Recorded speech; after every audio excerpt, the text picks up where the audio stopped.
Hi everyone, I'm Sherry here. Hello everyone, I'm Jay Loy and welcome to another episode of Project Analysis. Today we're going to be talking about One Marina Gardens, which is also OMG.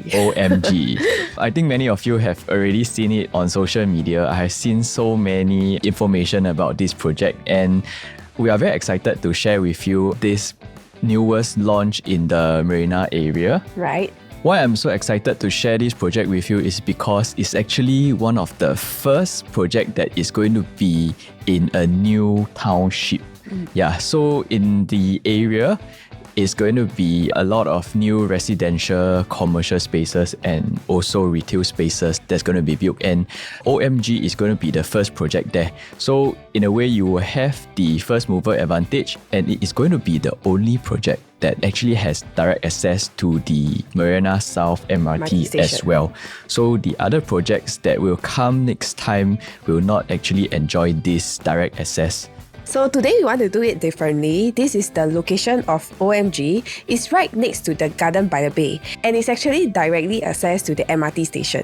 For this project, there will be two blocks. So one block will be taller, it's 44-storey, and the other shorter block will be 30-storey. And on the ground floor, there will be commercial spaces as well as retail spaces and also a childcare. The expected TOP for this project will be 2029. And today we are going to be doing this video slightly differently. So in the previous videos, we actually did more mass market projects. So we touched on a lot on the layouts. Right. But I think for this project, because it's located in the city, in the CBD area, what we want to focus on more will be the numbers. Because I believe that most of the buyers will be investors buyers. So what they are actually more concerned about will be how much rental yield they can get, how much profit, and what is the safe entry price if they want to buy into OMG. So we won't be touching so much on the layout today. We will be touching more on numbers. So just now I mentioned that there will be a new township in this area, right? If you look at this slide, you can see that it's actually really like a new town. So the government actually have a lot of plans to rejuvenate the whole area.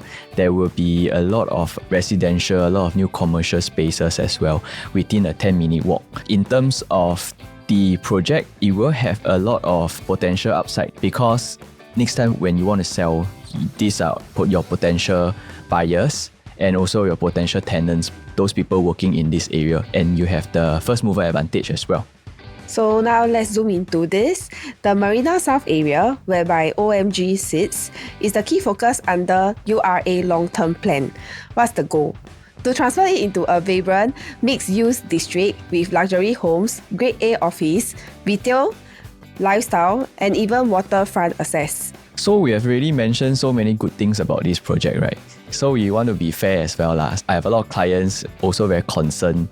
They want to buy into this area, but they actually look at the surrounding transactions of the other projects that's already in the area. Marina One, Marina Bay, the sale. There are actually a number of unprofitable transactions. So today, our video, we will actually go in depth and explain why there are these unprofitable transactions in the area. Alright, let's zoom into the site plan because even for investors, unit selection still matters, especially when it comes into the long-term value and exit strategy. From what we can see here, stack 17, 18, 19 will offer you the more premium stack. These three stacks will be facing Garden by the Bay. And also the other three stacks, right, will be stack 3, 4 and 5, right? These three stacks will also have unblocked view to Garden by the Bay. So we believe that these 6 stacks will actually be the more premium stacks. And that is why also the developer actually placed the bigger units there. You can see in pink is actually the 3-bedroom, grey colour is the 4-bedroom, then the 2-bedroom is the blue colour. So these will be the premium stacks. If you are looking for something with the Garden by the Bay view, these are the ones. So if you are thinking of a long term and you want to stay, then these are the stacks that you can actually consider because these are the ones with the unblocked Garden by the Bay view. Let's talk about the unit mix because this gives us a very clear idea of who this project is built for. So if you look at the unit mix, right, you can actually see that the 70% is actually the smaller units, which are the 1 and 2 bedders. Then the 3 and 4 actually just 30% of the whole project lah. Because we just now, as I mentioned also, there will be a lot of investors, buyers. So the developer actually built more small units to cater to these buyers. So coming up next, let's break down the pricing to what kind of ROI you can look for at this rare CBD opportunity. So just now you have already heard a lot of this rental yield, right? And I think you must be curious, what is the projected rental that you are able to get for the units here? So to estimate the rental yield for OMG, what we're going to do is we're going to be taking the rental from the Tanjong Pagar area and then we're going to apply it to OMG area. Then we will have a rough idea what will be the projected rental. Why we take the Tanjong Pagar area, right, is because it's just one MRT stop away from Marina South and it also shares the core central region status. There's a lot of strong rental demand, there's a lot of high density office crowd and also similar lifestyle offerings. So I think it makes a very realistic rental comparison. So to give you a clearer picture of OMG's potential rental yield, we are going to look at these 4 existing projects in this Tanjong Pagar area. So for this slide, what you need to know will be that this 4 comparison in the Tanjong Pagar area, Sky Suites at Anson actually has the smallest unit size compared to the other 3 projects. And we take this example because for Marina area, the existing projects, the Marina 1, Marina Bay and the Sail, actually their 1 bedder, 2 bedders are actually big sizes compared to normal 1 and 2 bedders. But for OMG, it's actually more smaller unit sizes, more normal. The 1 bedroom is like 400-ish square feet and then the 2 bedder is like 600 plus square feet. So we actually take this example because it's a close comparison. You have 3 projects that have bigger unit sizes and then you have 1 project that is smaller in the unit size. So for example, recently 1 bedder at Sky Suites are renting around 4,008 to 5,002 per month, depending on the level and furnishing. That's strong for a unit size under 500 square feet. It's quite high. These are the layouts for the 4 projects. So for the 1 and 2 bedder, you can actually see that for Sky Suites is just normal 1 bedroom. Then you see like the other projects, the Cliff, Icon, the bedrooms are bigger, they have a bomb shelter, they have more storage spaces. And I think you may be curious to find out whether it will affect the rental or not, and whether which project will actually command a higher rental yield. Yeah, I think Sky Suite is the smallest here. So Jay, very cozy, right? Yes, very cozy for CBD area. Now the next question is, do you think Sky Suites will actually get a better rental yield because the size is smaller? Come, let me show you. So if you look at the data for these 4 projects, right, Sky Suites actually has the highest rental yield out of the 4 projects. Just now we already touched on the layout and the size, and I think what we can conclude is that the smaller the size actually does not mean that the rental yield will be lower. Yeah, but wait, because this is a smaller size, even though the unit is smaller, you mean the rental yield is higher? Yes. I think what's more important is actually the entry price, and that will determine your rental yield. Because you can see that for Sky Suites, right, the quantum actually is around this range. But for all the other projects, the lower range is already higher than the highest transacted quantum for Sky Suites already. If you see all these 3 projects, that's why the rental yield will be higher. Let's go to the next slide. So our point is that the smaller unit does not mean lower rental yield. If we apply this same concept to OMG, because as we mentioned earlier, 3 projects with bigger unit sizes and then 1 project with smaller unit sizes. So here's how we are going to estimate the rental yield for OMG, and we are going to keep it simple and logical. We are using these real rental data from 4 existing projects in Tanjong Pagar area, project that is just 1 MRT stops away, and share the same similar CBD area tenant profile. So alright, let's look at the actual numbers and what kind of returns you can expect as a OMG investor. So how we're going to do it, right, is first we have to find out what is the difference in the percentage between Sky Suites rental yield compared to the other 3 projects with bigger unit sizes. So what we're going to do is we're going to take the average rental yield for Sky Suites and then calculate it with the average rental yield for the other 3 projects. As you can see, the average rental yield for the 1-bedder for the 3 projects is 4.53. And then for the 2-bedders, the average will be 4.08. And then you take Sky Suites average rental yield for the 1-bedder, which is 5.02, and the average rental for the 2-bedder 4.3. Then we will divide by the average of the 3 projects, which is at 4.53% and 4.08%. Then this is the number that we're gonna get, 1.11 and 1.05. So you all remember this number. This is the number we're gonna use to calculate the rental yield for the OMG. Then for the rental yield in the Marina area, right, we have Marina 1, Marina Bay, and also the Sail. And what we'll do is we will take the average rental yield for the 1 and 2 bedders, respectively. And for the 1-bedder is 4.21, for the 2-bedder will be 3.93.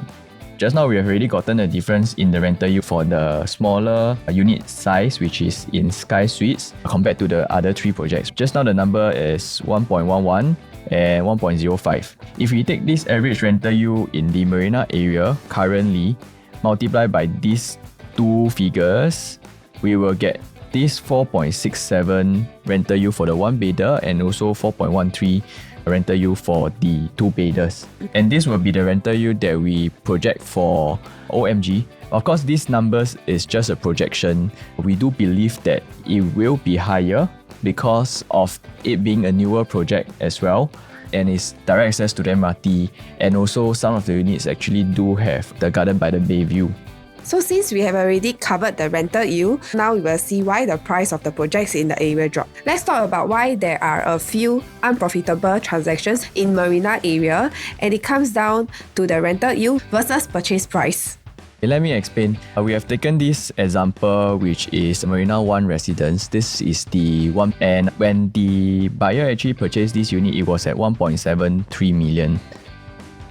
And just now we already calculated the average rental yield is 4.21% for this area. And if the buyer wants to get this 4.21% for his unit, right, the rental has to be $6,082. But the current rental for this area for 1 bedroom is only going for around 5,000, which is at 3.4% rental yield currently. So in order for this unit to actually adjust the rental to the average of the Marina area, there's only 2 things that can happen. One is the rental goes up. So suddenly maybe one landlord gets 6,000, then you can actually get the 4.21%. But this is unlikely because the other units are all renting out at 5,000. Yeah, so it's quite unlikely that you can actually increase the rental just like that. Another way would be for the price to drop. And that is why the second owner actually managed to buy it at 1.52%, because in order for the rental to adjust to the average in that area, the price has to drop. And that is why some of the units in this area, they are actually selling at unprofitable transactions. Yeah, they are selling lower lah. And that explains why the prices actually drop in this area. Another thing I want to touch on, right, is that in 2014, the purchase price for the first owner is at 2004. At that point in time, it's considered quite high, even for the CCR area. And that is why for nowadays, it's important to know what is a safe entry price. Even if the project is very, very good, if you enter it at a high entry price, there's still a chance for you to not profit in the long run. And that is why we'll go to the next slide to show you the prices of OMG. So Sherry, what do you think about these prices? I think it's very attractive because the 1 bedrooms in the OCR is also selling at these prices. Yeah, even recently the other OCR projects, they also start from around 1.1-ish for the 1-bedder. Yeah. And that is why I feel that it's pretty attractive. But what we want you to know from this slide is actually how we're going to calculate a safe entry price. Right. Just now we already got the average for the OMG and also the Marina area. And you remember the number, the 1.1 and the 1.05 for 1 bedroom and 2 bedroom. Okay. So today, if let's say the pricing is going to start from 1.16 million, right? what we're going to do is we're going to take 1.16 multiply by this 1.1. It will be around 1.28 million? Yes, it will be 1.28 million. So if let's say even if you buy in at 1.28 million today, right, you will be buying in at the average rental yield for the area, which is 4.21%. And for the two bedders, if you take 1.05 multiplied by 1.8 million, it will be around 1.89. Yeah. So what could be a safe entry price? For the one bedder, if you purchase it at 1.28 million, you are actually buying in at the average rental yield for the Marina area. Which is pretty safe zone lah. Yup. And then for the two bedders will be 1.89. But of course, for this 1.89, I also understand that the difference is not a lot from the launch price. So that's why just now I mentioned that these are just a rough numbers. I do believe that the rental yield will be much higher for the OMG. Yeah. So these are just a gauge for you to understand. But what's most important is that you roughly know that the smaller unit doesn't mean that you will get a lower rental yield. Yes. Yeah. So that's it for the 1 and 2 bedder. Now we will be going into the 3 bedders. Here is our 3-bedroom at the sale. One is renting for 8,200 and the other one, which is a bigger unit, is getting at 7,500. So looking at this, I think that the size may not be the difference maker for the rental in this area. For this area, what would be more important would be the view. Yes. And from my experience, those units with the bay view actually command a better rental, even though it's a smaller unit. So for this area, I feel that the layout is less important. What's more important would be your view for the bigger unit type and of course the entry price. Yes. So for OMG, the units that face Garden by the Bay is going to be our prime stack. So when it comes to 4-bedder, you are not only comparing by size or stacks performance anymore. There's only a handful of units in the project. You can just choose the one that you like with the view that you love, and that's what will hold value for a long term. And 4-bedder, there's only one stack. It's the stack that is facing the Garden by the Bay. That's the only stack that you can choose. So now we are going to the next slide regarding the dual key concept and why this make more sense in core central region, especially for investors. So now let's take for example for the outside core region first. Take example for an EC. Let's say there's a 3-bedder dual key, cost you about 1.69 million versus a 3-bedder with yard that costs you about 1.65 million. Jay, if it's you, which kind of layout will you choose? For OCR, of course, if it's a normal condo, there will definitely be a premium. So for a normal condo, definitely for me, I will not pay the extra. But if it's an EC, the price for the normal 3-bedder and then the price of the 3-bedder dual key, there's not much difference. So for me, I may go for the 3-bedroom dual key in the OCR for EC, because if it's only a bit more expensive, I can actually have the option to stay in one side and then rent out the smaller unit, or even rent out both. So when I rent out both to separate tenants, there's a high chance that the rental will be higher than if you rent out to just one single tenant lah. And it's practical and the quantum is affordable. So that's why for the OCR area, if it's an EC, yes, I will go for dual key. But for normal condo, there is usually a huge price gap. It doesn't make that much sense for me to actually go for a dual key for a normal condo. But for condo in the CCR area, especially the CBD area, it actually makes more sense because our primary objective would be to rent it out. Correct. And a dual key, you will be able to rent out to 2 separate tenants, and that may actually help you command a higher rental. To touch on the point that Jay mentioned about the condo, let's say for example, a 3-bedder dual key costs you about $2 million, while a 3-bedder costs you about $1.8 million. The difference is about $200,000.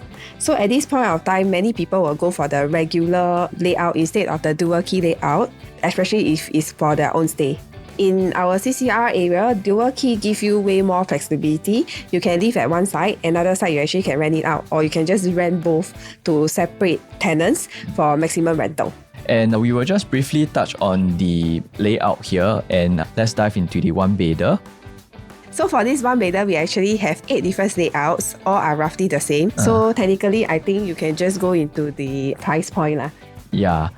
To actually follow our point of the whole video, I think you can just go for the unit with the smaller size. And the cheaper stack. For 1 bedroom, I think it's not so much emphasis on the view as well. Yes. 3 and 4, the view will be more important when it comes to your rental yield and also your exit price lah. So now let's dive into our 2-bedroom analysis.